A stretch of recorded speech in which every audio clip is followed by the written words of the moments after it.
Hi అందరికీ good morning. అందరు ఎలా ఉన్నారండి? ఏం చేస్తున్నారు? బాగున్నారా? నేనైతే చాలా బాగున్నానండి.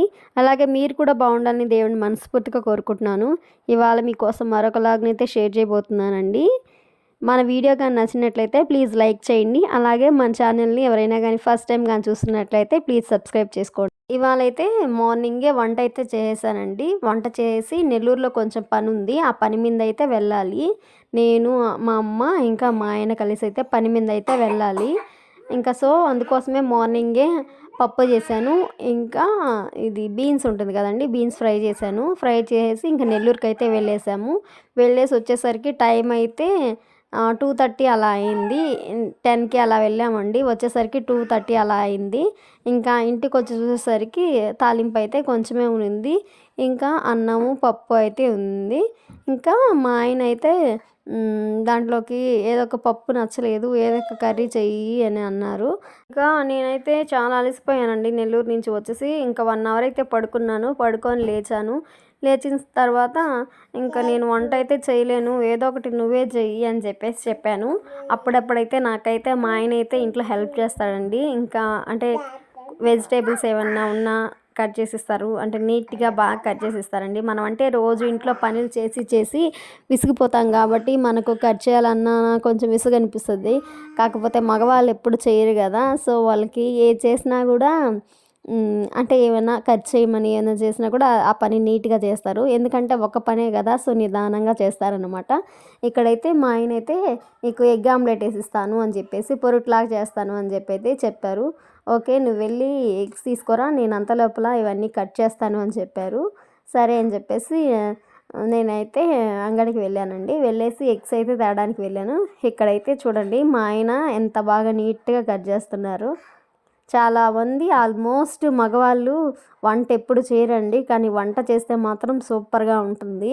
మా ఆయన ఎప్పుడైనా చేస్తారు. చేసినప్పుడు వంట ఎప్పుడైనా అంటే చిన్న చిన్న ఫ్రైలు ఆయన కూడా యూట్యూబ్ని ఏదో ఒకటి చూసి చేస్తాడనమాట. చేసినప్పుడు అయితే చాలా అంటే చాలా బాగుంటాయి వంటలు.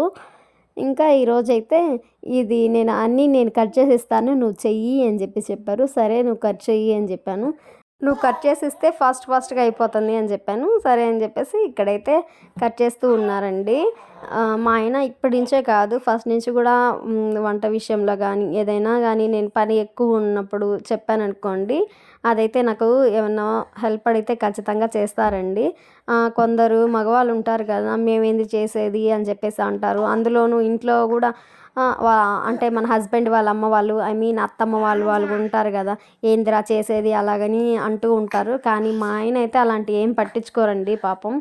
ఎప్పుడైనా కూడా నేను చేయలేక కామ్గా పడుకొని ఉన్నా, బాగలేకపోయి పడుకొని ఉన్నా కూడా నాకైతే ఏం కావాలన్నా అవన్నీ తెచ్చిస్తారు. ఈరోజు నేను వంట చేయలేను అని చెప్పినా కూడా పాపం బయట నుంచి ఏమైనా తెచ్చిస్తాడు. ఇంకా ఏమైనా తినాలనిపిస్తుంది అని చెప్పినా కూడా తెచ్చిస్తారు. ఇంకా లేదు నేను వంట చేస్తా, చాలా వర్క్ ఉందనుకోండి, ఏమైనా వర్క్ ఉందా చెప్పు నేను చేసి పెడతాను అని చెప్పి కూడా అడుగుతారు. ఇంకా సండే అప్పుడు అలాగ ఫాస్ట్గా వంట చేయాలి, పిల్లలకి తొందరగా పెట్టాలి అన్నప్పుడు కూడా వెజిటేబుల్స్ అవి కట్ చేసి ఇవ్వడము అవన్నీ చేస్తారండి పాపం. కిచెన్లో ఏం వర్క్ ఉన్నా కొంచెం నేను ఇబ్బంది పడుతున్నట్టుగానే అనిపిస్తే ఆయనైతే వచ్చి నాకు హెల్ప్ అయితే చేస్తారండి. నేనేంది చేసేది, నువ్వే చేసుకో, నువ్వే చేయాలి ఆయన్ని అయితే ఏమీ అనరు. నాకు ప్రతి విషయంలో ప్రతి దాంట్లో కూడా సపోర్ట్ చేస్తూ ఉంటారు. ఇంకా ఎవరి చేత కూడా ఎప్పుడు కూడా నన్ను ఒక మాట అయితే అనిపించరు. ఇంట్లో వాళ్ళు కానీ వాళ్ళ పేరెంట్స్ వైపు కానీ మా పేరెంట్స్ అన్నా కూడా ఒప్పుకోడండి. ఇంకా ఇప్పుడు నేను ఇంత స్వేచ్ఛగా యూట్యూబ్ వీడియోస్ చేస్తున్నాను అంటే కారణం మా ఆయనేనండి. ప్రతి విషయంలో నన్నైతే సపోర్ట్ చేస్తాడు. నన్నైతే ఒకటే అంటాడు, చదువుకున్నావు కదా, అంతకుముందంతా జాబ్ చేసావు కదా, ఇప్పుడంటే పిల్లలు ఉన్నారు, సో జాబ్కి వెళ్ళలేవు, ఎందుకు తినేసి కామ్గా పడుకోవడం, ఏదో ఒకటి చెయ్యి, నీకంటూ ఒక గుర్తింపు అంటూ తెచ్చుకో అని చెప్పేసి అయితే చెప్తూ ఉంటాడు. ఏ విషయంలోనండి ఇప్పుడు నేను ఇన్స్టాగ్రామ్లో కానీ వీడియోస్ చేస్తూ ఉంటాను కదా, లేదు నువ్వు ఇలా ఎందుకు చేసావు, అలా ఎందుకు చేసావు, అది చేయడం తప్పు, ఇది చేయడం తప్పు అని ఎప్పుడు అనరు. అలాగే ఎవరైనా ఒక మాట అన్నా కూడా ఎందుకు అనిపించుకోవద్దు అని చెప్తారు. అలాగే ఎవరి చేత కూడా ఒక మాట కూడా అనిపించడు. అదేమన్నా ఒకవేళ ఎవరినైనా కానీ నేను ఒక మాట అన్నాను, తిట్టాను, కోప్పడ్డాను అని అన్నా కూడా తనైతే అర్థం చేసుకుంటారు. ఎందుకంటే ఆ అమ్మాయిని ఏమీ అనందే ఆ అమ్మాయి అనదు అని చెప్పేసి అయితే అని అనుకుంటాడు. అంటే తనకి నా మీద ఉన్న నమ్మకం అండి. నేను ఎవరిని ఒక మాట అనను. నన్నంటే నేను గమ్ముగుండనని అతనికి తెలుసు. ఇంకా ఇక్కడైతే కర్రీ అయితే చేస్తున్నానండి. మా ఆయనే ఉన్నారు పక్కన. తను వీడియో తీస్తా ఉన్నారు. రోజు అయితే ట్రైపాడ్‌లో షూట్ చేసుకుంటాను. నువ్వు నన్నేమో యూట్యూబ్ చేయమంటావు, కానీ నువ్వు వీడియోస్ ఏం షూట్ చేయవు అని చెప్పేసి నేను అంటూ ఉంటే, ఈరోజు చెయ్యి నేను షూట్ చేస్తాను అని చెప్పేసి అంటున్నారండి. సరే అని చెప్పేసి నేనైతే అక్కడ వంట అయితే చేస్తున్నాను. ఫస్ట్ ఆయిల్ గూడా లేదండి. ఆయిల్ గూడా అయిపోయింది. చూసుకోలేదు. కొంచెం ఆయిల్ ఉంది. ఆయిల్ ఏసాను, జీలకర్ర ఏసాను, ఆవాలేసాను. నెక్స్ట్ ఏంటంటే ఆనియన్స్ ఏసాను. ఆనియన్స్ ఏసి బాగా మగ్గిచ్చాను. మగ్గిచ్చిన తర్వాత కారం, కొంచెం పసుపు అయితే ఏసానండి. వేసి ఇంకా అక్కడైతే మాట్లాడుతూ ఉన్నాను మా ఆయనతో. వీడియో ఎలా వస్తుంది? బాగొస్తుందా? అంటే మాట్లాడకుండా ముందు వంట చేయవే అని చెప్తున్నాడు. ఏం కాదులే అని చెప్పేసి అంటున్నాను. ఇంకా ఎగ్ ఏంటంటే బాగా అంటే ఫాస్ట్‌గా కొట్టేసాను. గట్టిగా కొట్టాను. గట్టిగా కొట్టేసరికి దాంట్లో అయితే పడిపోయింది.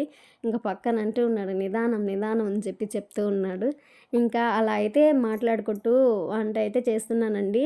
నాకైతే చాలా హ్యాపీ అనిపించింది. అంటే నేనేంటంటే మా ఆయన నాతో, మా పిల్లలతో ఎక్కువగా ఉండాలి, మాట్లాడాలి.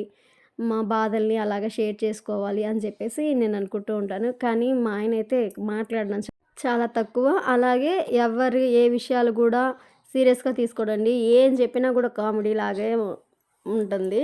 ఏది గూడా సీరియస్‌గా అయితే తీసుకోరు. ఇంకా పాపం నేను గూడా కోపమొచ్చి అప్పుడప్పుడు ఏదో ఒకటి మాట్లాడినా గూడా ఎప్పటికి గూడా ఏమి అనరండి. ఎప్పుడైనా ఎక్కువ కోపమొస్తే మాత్రం ఆ రోజైతే తన్నులైతే పడతాయి.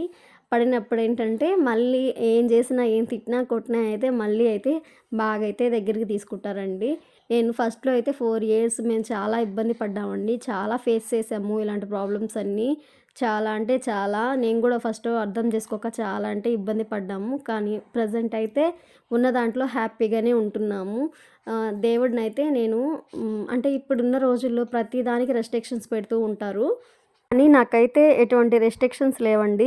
పాపం నేను ఏమన్నా తిట్టినా, ఏమన్నా మాట్లాడినా, నేనేమన్నా తిట్టినా పాపం నేను కామ్‌గా ఉండను గానీ, తనైతే పాపం ఏమీ అనరు.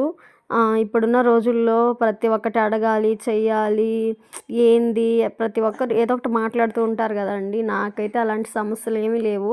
ఫస్ట్‌లో అయితే అనుకున్నాను, ఎందుకు మ్యారేజ్ చేసుకున్నానురా అనిపిచ్చింది. కానీ ఇప్పుడు నేను చెప్తున్నాను గర్వంగా, అసలు నాలాంటి లైఫు ఎవరికీ ఉండదు.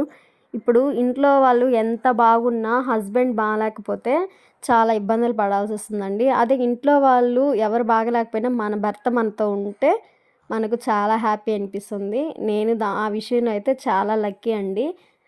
నాకు నా జీవితాన్ని నా ఇష్ట ప్రకారం అయితే నేను నడుచుకుంటున్నాను. కాకపోతే కొన్ని కొన్ని ఫైనాన్షియల్ ప్రాబ్లమ్స్ ఉన్నాయి. అయన్నీ అయితే సెట్ అయితే ఇంకా ఏం ప్రాబ్లమ్స్ అయితే ఉండవండి.